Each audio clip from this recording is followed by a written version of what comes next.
Well, look, I think it's obviously very interesting that after defying the subpoena for 2 weeks with no communication to our committee or to Democrats, we've reached out multiple times, no communication from oversight Republicans.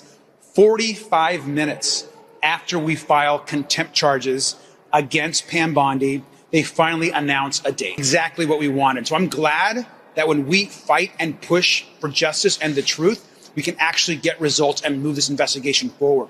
This is exactly what we have been demanding, which is that Pam Bondi adhere to the legal subpoena to testify under oath in front of the Oversight Committee. This is someone that oversaw what her boss called a hoax, someone who said the files were on her desk.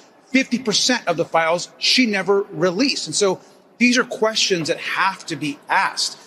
The survivors themselves want answers from Pam Bondi and why she's been involved in what we believe is a massive White House cover-up. And so we're glad she's coming in. It's unfortunate that we had to force Republicans and Pam Bondi to appear with contempt charges, but we'll do whatever it takes. So first, you already know that contempt of court charges have been filed against Pam Bondi. And finally, a date has been announced for when she has to appear and answer these charges.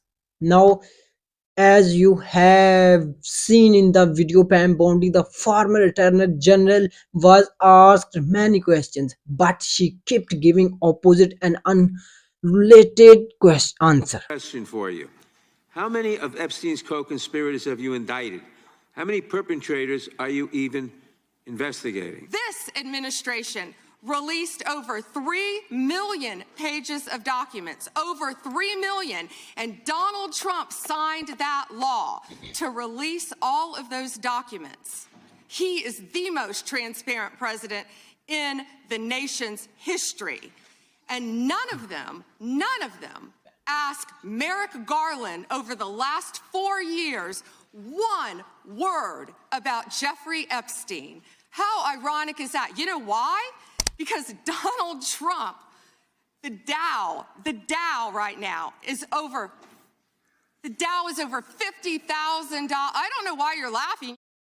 As someone who was closely involved, she knows a lot about in Epstein case. She even said that 50% of the Epstein files were released and the other 50% are still not released.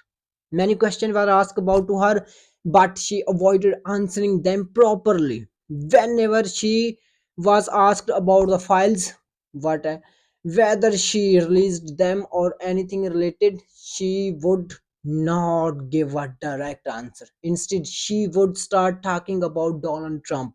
Parties with Jeffrey Epstein. I want to know, were there any underage girls at that party or at any party that Trump attended with Jeffrey Epstein?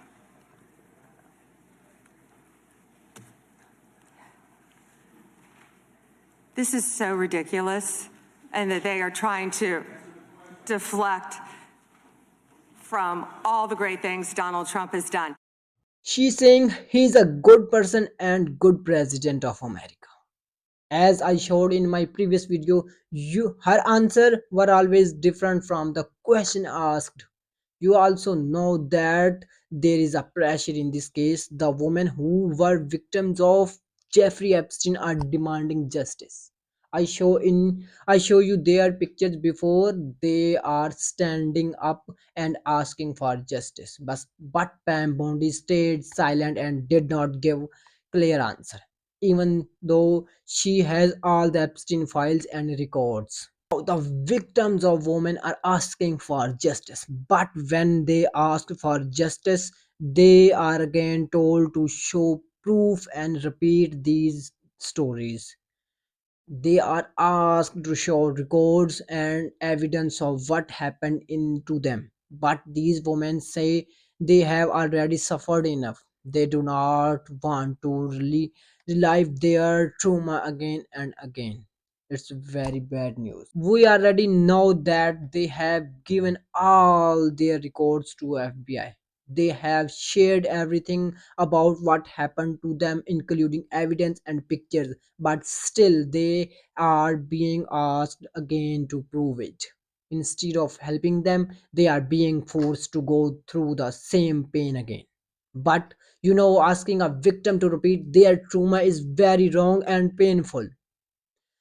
Now we will see how Pam Bondi tries to escape these contempt charges. What answering will she give in court, because she have been tried to avoid this from the beginning. Trump also tried to avoid this, but removing her from the position and saying that this because even if she is no longer in office, she should still answer the questions. But so far, no proper answer have been given. Now we will see what questions will be asked about Jeffrey Epstein, and whatever former Attorney General Pam Bondi will be able to answer them or not. We will cover that in the next video. So for now, that's all. Please like the video and also subscribe our Daily Nation News channel for more daily updates.